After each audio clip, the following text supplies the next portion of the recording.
Саламатсыздар, урматтуу Чалкан медиа каналынын көрөрмандары, өлкөбүздө алынган акыркы сааттагы жаңылыктар менен сиздерди тааныштырабыз. Биздин каналыбызга катталып, ой-пикирлериңиздер менен бөлүшүңүздөр. Таластагы 200 мектеп бүтүрүүчү Бишкектеги медициналык академияда бекер окуйт. Талас облусунда 200 мектеп бүтүрүүчү Акунбаев атындагы медициналык академияда бекер окуйт. Бул тууралуу президенттин Талас облусундагы өкүлчүлүгүнөн билдиришти. Маалыматка караганда, президенттин Талас облусундагы ыйгарым укуктуу өкүлү Эрмат Жумаев Таластагы мектеп бүтүрүүчүлөрү менен жолугушуу өткөргөн. Иш-чарада аймактагы ак халатчандардын тартыштыгы жана медициналык кызмат көрсөтүүнү жакшыртуу маселесин талкуулаган. Бул маселени чечүү максатында 200 мектеп бүтүрүүчүнү Иса Акунбаев атындагы Кыргыз мамлекеттик медициналык академиясында окутуу демилгесин көтөрдүм. Бүгүнкү күндө Талас облусунда 170 дарыгер жетишпейт. Бул өз убагында жардам албай жаткан жаран эне бала деген сөз. Бул маселени чечүү үчүн быйыл облуста мыкты окуган 200 бүтүрүүчүнү Акунбаев атындагы Кыргыз мамлекеттик медициналык академиясына кабыл алып, алардын окуу чыгымдары медициналык академияны окуп бүтүргөнчө толук каржыланат. Ар бир бүтүрүүчү жана ата-энеси менен атайын келишим түзүлөт. Билим алып бүткөн соң жаш дарыгерлер кеминде 7 жыл Таластын мамлекеттик ооруканаларында кызмат өтөшү керек деп көрсөтүлөт. Жаштарга жол ачпай туруп, келечекке үмүт кура албайбыз. Биз бул чечимге Таластагы ак халатчандардын таңкыстыгы жана жаш муунга болгон чоң ишеним менен барып жатабыз, деп билдирди Эрмат Жумаев. Эсиңиздерге салсак, иш-чарага Таластын 4 району боюнча 180ден ашык бүтүрүүчү, агартуучулар жана ата-энелер катышышты. Аталган демилге кадрдык потенциалды арттырууга жана аймактын өнүгүшүнө чоң өбөлгө түзмөкчү. Урматтуу Россиядагы, Москвадагы мекендештер, сиздерге биз өз кызматыбызды сунуштайбыз. Эгерде сизге Москва шаарында медициналык книжка, регистрацияга тургузуу, ИНН СНИЛС Россиянын бардык аймагына, жасоо акысы 5 саат, СНИЛС 2 саат, трудовой договор, ОМС больницага учетко туруу 1 күндө, зеленая карта Сахаровадан, Москва ичи 2 күн, 3 айлык регистрация 5 күндө даярдоо, базадан текшерүү 6 саат. Биздин кызматты колдонуңуздар.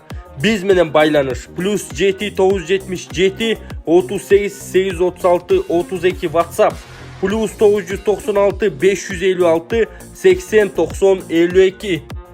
Айжигитовдун ордуна Муратбеков мандат алды. Шайлоо жана референдум өткөрүү боюнча борбордук комиссия Султанбай Айжигитовдун мандат алгандан кийин бош калган жогорку кеңештеги депутаттык орунду партиянын тизмесинде кийинки кезектеги Табылды Муратбековго өткөрүп берди. Чечим борбордук шайлоо комиссиясынын 5-июндагы отурумунда кабыл алынган. Депутатка белгиленген үлгүдөгү күбөлүктүү жана төш белгини комиссиянын төрагасы Тынчтык Шайназаров тапшырган. Табылды Муратбеков 30 жашта, Бала Сагын атындагы Кыргыз улуттук университетин 2016-жылы аяктаган. 2020-2021 жылдары өкмөттүн Ысык Көл облусундагы ыйгарым укуктуу өкүлүнүн жардамчысы болуп иштеген. 2020-жылы парламенттик шайлоодо Табылды Муратбеков Иман Нуру партиясында 5-орунда турган жана шайлоодо 2000дей добуш алган. Фракцияда жалпы 5 мандат бар. 67 жаштагы Султанбай Айжигитов быйыл 5-мартта жогорку кеңештин жыйынында Кыргыз-Тажик чегарасы боюнча билдирүү жасагандан кийин алгач Иман Нур фракциясынан чыгарылып, андан соң мандатынан ажыратылган. Ал мунун баарын саясий куугунтук деп атап келет. 30 апрелде улуттук коопсуздук боюнча мамлекеттик комитеттин кызматкерлери Султанбай Айжигитовду аялы Гүлзат Жолдошова менен кармап, сурак алып барган учурда жаракат алып, ооруканага түшкөнүн билдирген.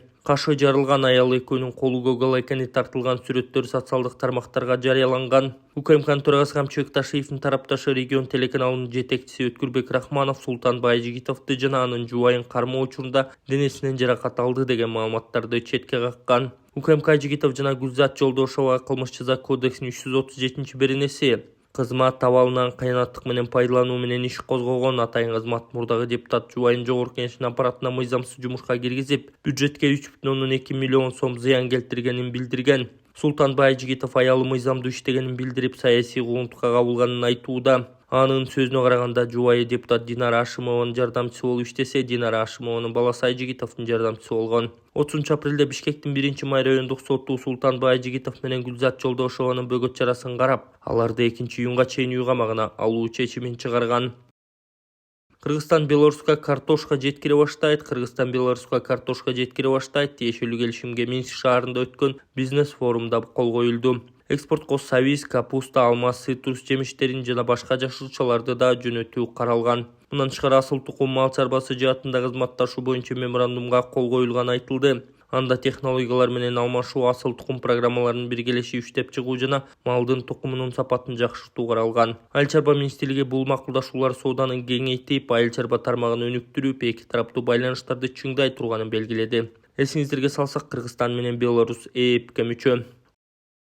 Ошто каза болгон келиндин аброюна шек келтирген блогердин кармалышы боюнча милиция маалымат берди. Борбордук милициянын кызматкерлери тарабынан бүтүрүүчүлөрдүн 20 жылдык жолугушунда жолдошунун колунан каза болгон келиндин аброюна шек келтирген блогер кармалды. Бул тууралуу Бишкек милициясынан кабарлашты. Бул окуя боюнча Facebook социалдык тармагында активдүү болгон Айбек Уланов аттуу блогер өзүнүн жеке баракчасында маркумдун аброюна шек келтирген, чындыкка дал келбеген маалыматтарды жарыялап, коомчулукту дүрбөлөңгө салып, кырдаалды туруксуздаштырган.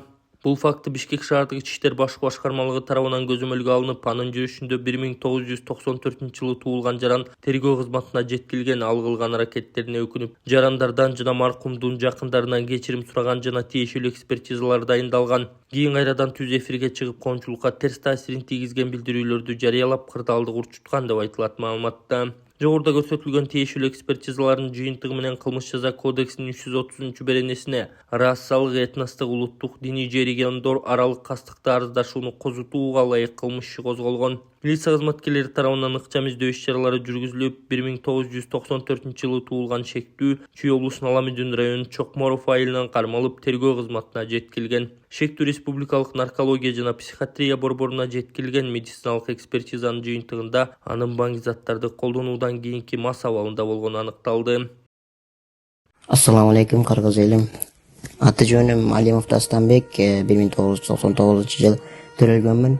Түкөстүн ломкүстүк оорусу менен төрөлгөнмүн. Анан азыркы учурда сколиоз менде 4-степенге келип калды. Дем алышым кыйындап, ички органдарым кысып, санчкылап, грудной клетка уже көрүп атасыңар, ушул жерге чейин көтөрүлүп кетти. Арткы жагым видеодо көрсөтөбүз азыр. Ошого ичине мага акча керек болуп атат. Чет өлкөгө барганга Индия, Турцияларда 45 миң, 50 миң деп атат сумманы. Азыр Египетте мен көрүп атам, Германия, Египет жакшы болуп атат экен. Ошол жактардан мен клиникаларды онлайн издедим. Ал жактарды сүйлөшүп көрбөдүм, бирок отзывдарын көрдүм. Алар кымбатыраак айтып калышы ыктымал.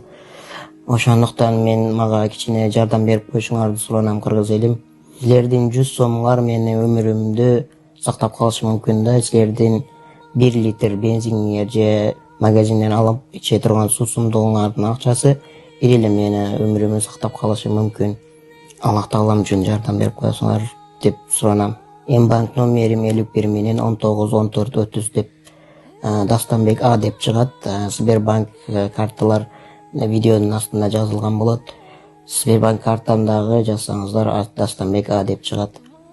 Жапаров Бакиевди Кыргызстанга алып келүүгө кызыктар эмес экенин айтты. Курманбек Бакиевди алып келүүгө кызыктар эмесмин. Бул тууралуу президенттин Садыр Жапаров кабар агенттигине курган маегинде айткан. Президент Кой Таш окуясы боюнча соттун өкүмүнө комментарий берип жатып, чечим Бакиевди Кыргызстанга алып келүү үчүн соодалашууга пайдаланат деп айткан Атамбаевдин уулунун сөзүнө жооп кайтарган. Бакиевди алып келүүгө чынымды айтсам мен кызыктар эмесмин, тескерисинче өздөрү кызыктар болушу керек эле. 2010-жылдан бери Бакиевди алып келели десек, Беларусь тарап бербей жатат деп элди алдап келишпеди беле? Ушул калыптар элге ачыкталып калды, деди Жапаров. Президент Беларусь тарап ачык сот болсо Бакиевдерди кайтарууга макул болгонун айтып, ага өздөрү убактылуу өкмөт каршы чыгып жатканын айткан. Соттун ачык болуусуна эч кимиси кызыктар эмес, эски жараны чукубай эле койбойсуңарбы деп жатышат. Ошондуктан Бакиевди алып келүү үчүн соодалашат деген сөз жаш баланын сөзү. Алла күбө, Бакиевди алып келем деп бирөөлөр менен соодалашкыдай мен Бакиевге милдеттүү же карыз эмесмин. Мага эң негизгиси өлкөбүздө стабилдүүлүк болуп турса болду. Чындап эле эски жараны чукубай эле коелучу деп ойлодум, деген өлкө башчы.